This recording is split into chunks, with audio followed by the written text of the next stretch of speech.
Hi everyone, U.S. immigration lawyer Joe Adams here. Today we're going to meet Erol Sabadosh. Erol was born in the former Yugoslavia, and when he was a child, he and his family moved to London to escape the horror of that war. He learned to DJ, he learned English, he learned to become a musician, and now he lives in New York City pursuing his life as an international DJ. Let's meet Erol Sabadosh. So Erol, could you tell everyone a little bit about yourself? My name is Erol. I was originally born in Bosnia, former Yugoslavia, and I grew up in London. I was a refugee from the Bosnian War, or the Yugoslavian War. I grew up in the UK, and I moved to New York about 7 years ago on an O1 visa as a DJ, so through music. So you were a little kid when you moved from the former Yugoslavia to London. Do you have memories of growing up in a place like Yugoslavia? I have the memory of leaving. Actually, I remember the day that we left the apartment, and my mom took me to, I guess, some bus or some train, and we went to the airport and flew to the UK. And my dad actually had to stay in Bosnia because it was mandatory for, men of a certain age to serve in the army. So he was actually an engineer in the army. And then that war went on way longer than anybody expected it to. Originally, we had planned, or we thought that, this was a conflict that was going to go on for a certain amount of time, but not that long, and that we would go back to our country and, return home to Bosnia. That didn't happen. The war dragged out for many, many years. And me and my mom, we were alone in London. We ended up, she kind of realized that, okay, this isn't going to end anytime soon. It's really bad. We applied for, permanent resident status in the UK, which I think, we were eligible for after 10 years. So originally we were there as asylum seekers. We were granted asylum. And then after 10 years, when we were eligible, we applied for permanent residency and citizenship, which they gave us. My dad had to flee the war because, you couldn't just leave. So he had to escape, which I'm sure was really horrible for him to go through all of that and to see all of that happening. But he did manage to escape a few years into the war. I can't remember the exact period. And they granted him asylum in the UK based on the fact that me and my mom were there. So he joined us a few years later, and we stayed in the UK, and we were all granted UK citizenship. Maybe if there was no war, you'd have grown up in Bosnia and perhaps never have learned English, and perhaps never have gone on to these things. Not saying that the war was good by any means, but it forced you to survive, and it forced your family to move in a new direction. Totally, 100%. I think about that sometimes. I do wonder, okay, what would my life have been like if I had stayed in my home country where I was born, and just, if we had continued our life there? I feel like maybe things would have been really different. I don't know if I would have been necessarily exposed to exactly the same things.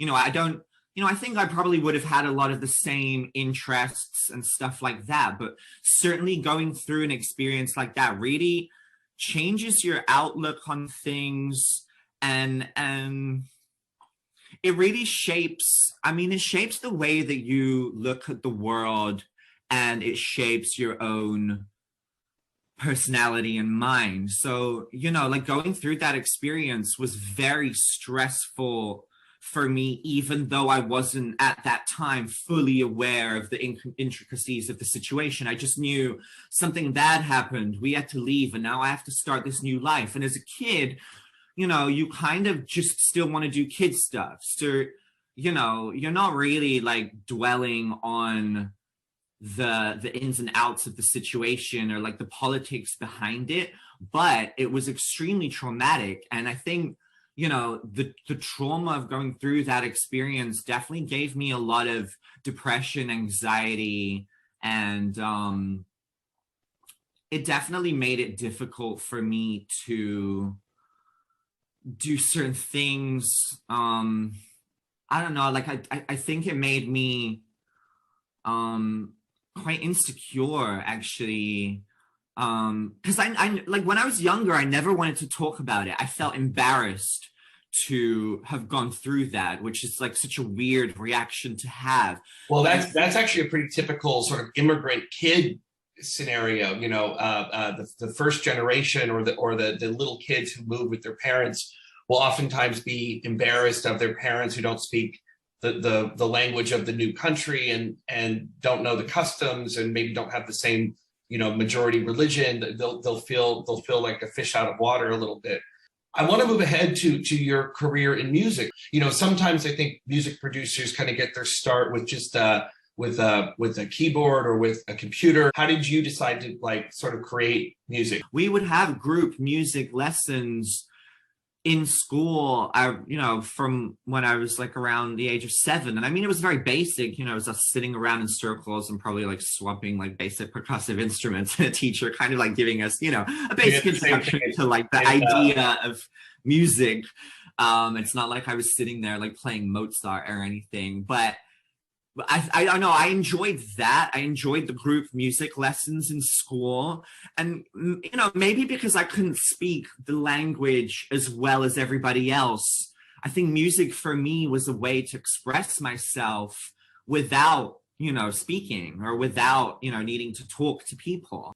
And then I started like playing in a band when I was around 16 in school, just as a hobby, because we pretty quickly started doing like kind of like the you know, like the pub circuit in London. Sure. And we played a whole bunch of gigs. And we did really well. We had a great reaction from people, and I really wanted to stay doing the band thing. I was like, I love music, but my parents really wanted me to go to college, and they did really push me to go to college. So I did end up going to college, and I did a degree in American Studies and Film.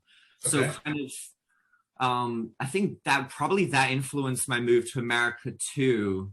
At college, I think I turned to DJing as an outlet for my musical expression. I think I tried doing the band thing in college, and I couldn't, you know, I did find somebody who I really gelled with, but for whatever reason, I think just the situation didn't really organically move forward with that. I joined like a music society in my college, and we had like a club night every week. It's legal to drink in the UK from the age of 18. So on campus, we had clubs and bars. That's like a very normal thing. So every week I was, you know, helping run this like nightclub. There's one particular night in this nightclub on the campus, and that was a really great experience. And I really enjoyed playing music to people. I loved discovering music. I loved digging for new music, and I loved sharing it. I really, really enjoyed that. And then when I left university, I didn't know what I wanted to do for work. I think it was probably within the space of a year that I was already getting paid gigs as a DJ from having met people out in clubs and just, you know, I don't know, making friends. And it was just this very organic thing that just happened. One of my first gigs was doing the Vivienne Westwood after show hosted by Kate Moss. Oh, wow. And all of a sudden I'm like thrust into this scene, you know, as this like introverted kid who had never been in these celebrity circles before, you know, never really been in that world, never even really kind of knew about it. All of a sudden I was like thrust into it just because I had this like DJ skill. I loved music. People seemed to like me when they met me or when they saw me DJ. And then it just really happened organically. And then I never stopped. So you go from college where you're gigging in the pubs and the bars with your band, and you're trying to fumble your way through the Jimmy Page solo, and then a few years later, you're literally doing the Vivienne Westwood show with Kate Moss hosting, and crazy. And like Jared Leto is coming up to me in the DJ booth. You're this kid from Bosnia. Like that's not what you're supposed to do. And you know, as soon as people started offering me gigs, I was like, yeah, of course I'll play, you know, for money, like gladly. But you know, it was not a lot of money at first, but I took it very seriously, and I put a lot of effort into trying to be as good as I could be, and trying to I don't know, like always trying to push myself. But at some point you decided to make the move from London to New York. So what was in your thought process when you were contemplating that decision to relocate halfway around the world? I remember friends of mine who I knew in America calling me or messaging me and saying, oh, you're like, your remix is playing here and there and in this club, and it seems like, you know, you have kind of a buzz going, which is really weird to me, because I never thought about like any of that kind of stuff when I was coming up or when I was doing my DJing. And, you know, I came up in a time when there was no social media, really. I mean, when I started, and then it became a huge thing. But when I started, you know, and especially when I was 18 and doing it in college, we didn't have social media. We didn't, you know, I was getting booked and I was getting attention really based off of my skill. You know, it wasn't anything else. It was just like people saw me DJ, they saw my passion, they saw my drive. I guess they thought I was good, and that's how I got, you know, how everything kind of steamrolled. And then so when people started calling me and saying, oh, like, your remix is playing at this like huge club, it kind of made me think like, oh, maybe I could take things further. Maybe I could push myself more. And for whatever reason, I was getting more buzz stateside than I was in London. And so when people started telling me that I was, like these like unofficial remixes that I was doing were getting played stateside, it made me wonder, like, maybe I should go there. But, you know, when I first thought about that, the thought of like immigrating and the thought of moving as a DJ, as somebody who was like, you know, a refugee of war, this introvert, not from an industry family, not from a music family, the thought of making a move to another country, and especially somewhere like the States, I just thought it was something that I would never be able to make happen. I just thought it was out of the realm of possibility for somebody like me.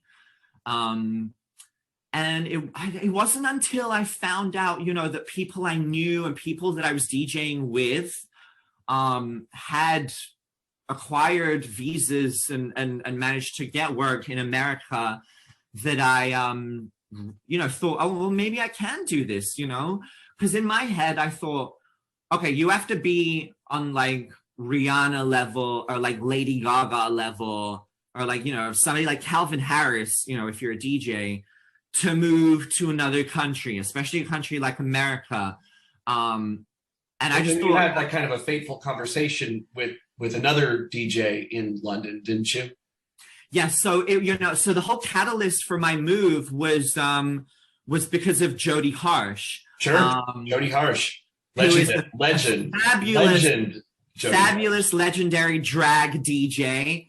Me and Jody were DJing together. Jody was booking me for Jody's club nights in London, and they were fabulous. Oh, nights. Yeah, I remember going to some of those, and those are a lot of fun. You know, Jody Harsh was, you know, like one of the, you know, like it DJs in London.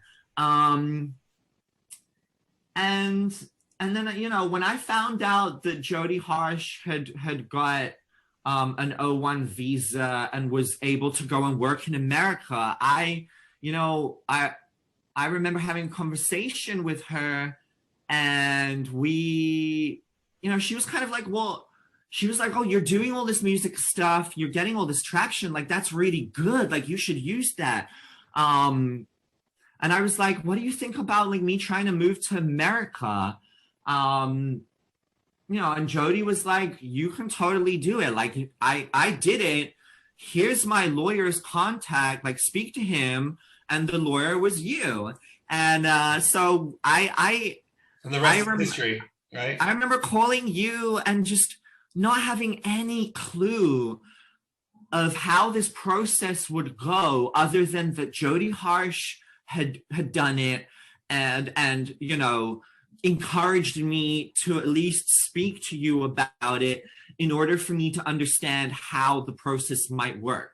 Because before I spoke to you, I had no clue. For somebody like me who doesn't have anybody in their family who ever had even had a lawyer or knew anything about immigration other than we were refugees and needed asylum and fled a war. Yeah. I didn't have any idea in my head of like how something like this would work or if it was possible for me.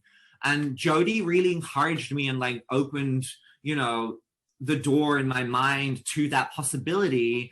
But then it wasn't until I spoke to you that because I'm just literally called you up and told you my kind of background and story in terms of my career. And I was like, do I have any shot at making this a reality? And you were very confident about it and very, very encouraging and helpful. But it really wasn't until, you kind of broke it down for me and made me understand the process that I felt like, okay, I have a shot. Because before we had that conversation, there was no information about that was readily available. People don't really talk about that. And so I'm really glad that somebody encouraged me to consider it and to talk about it and to reach out to you. I'm grateful that things went very smoothly for me. And I think, you handled everything really well. And now I'm on my third O1 visa, which I'm like very happy about. And I feel like, pretty confident about my career and things happening. As we kind of wrap up, you've relocated, you've made your life in the States. What do you see for the future for yourself? So I'm on my third O1 visa now. I would like to apply for permanent residency here. I would like to apply for the green card. So I think over the next few months and things, I'm going to be looking at the criteria for the permanent residency and, trying to get materials together for that, and then hopefully apply for a green card and get the permanent residency. Because of you, I do feel more confident about it. Having been guided through this process now and, having quite a decent grasp of it. Something that I want to let people know is that it really is possible for anybody to do if you focus, work hard, and work towards meeting the criteria. Because I'm not necessarily sure that I had all the criteria ready, from the day that we spoke, but, you and Jody definitely gave me the encouragement and the drive to get it done. And I never thought that somebody like me would be able to do that. So hopefully it's inspiring for other people, because, it was a huge deal. Like, uprooting is a big deal. It changed my life the first time. And the first time it happened to me, it wasn't planned, and it was, through a very traumatic situation. And then, moving to New York, that was something wonderful. That was something that I wanted to do. And the fact that I was able to make that dream kind of come true, I still have to kind of pinch myself to this day and remind myself, like, this is amazing. Like, you moved from, one country to a whole nother country, and, managed to make it work, and I'm still surviving in one of the most difficult cities to survive in the States. So I'm really happy that we did this. I'm so happy that somebody opened my mind to this. I'm so happy that I was connected to you, to a lawyer that like takes this very seriously and really like works hard. And somebody that, really understands the field that I'm in, I think that's very important. So I'm just like, I'm kind of like, I'm like living the dream, I guess. Like it happened, I made it happen. But nothing in my life at the time when I tried to do it, said, okay, you can definitely do this. There weren't that many, I didn't feel like I had all the opportunities like this available. But, I think, if you put your mind to it and you have the right people around you, you really can make great things happen. I think that's a really good note to end on. I think you're a lot tougher than you give yourself credit for, and I think appreciate that. It's definitely not easy going through something like this, but it helps having the right people to guide you and having the right people around you. So I'm really grateful for that. Erol, thank you so much for sharing your journey with us. I think you've got a remarkable story, and I just think people are going to really find this very interesting to hear, like just this remarkable journey that you've been on. So thank you so much for sharing. Thank you. I really appreciate you. I'm glad we could do this. I hope you enjoyed that interview. We always learn something new from each of these different stories. If you'd like to learn more, I've written a book called Extraordinary Aliens, 12 People Who Pursued Wealth, Fame, and the American Dream. It's available on Amazon, so check it out.